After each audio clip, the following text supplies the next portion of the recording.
இங்கு ஊமைகள் ஏங்கவும் உண்மைகள் தூங்கவும் நானா பார்த்திருப்பேன். ஒரு கடவுள் உண்டு, அவன் கொள்கை உண்டு, அதை எப்போதும் காத்திருப்பேன். முன்பு இயேசு வந்தார், பின்பு காந்தி வந்தார், இந்த மானிடர் திருந்திட பிறந்தார். இவர் திருந்தவில்லை, மனம் வருந்தவில்லை, அந்த மேலோர் சொன்னதை மறந்தார்.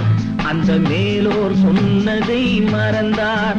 நான் ஆணையிட்டால் அது நடந்து விட்டால் இங்கு ஏழைகள் வேதனை படமாட்டார். உயிர் உள்ளவரை ஒரு துன்பமில்லை, அவர் கண்ணீர் கடலிலே விழமாட்டார். அவர் கண்ணீர் கடலிலே விழமாட்டார்.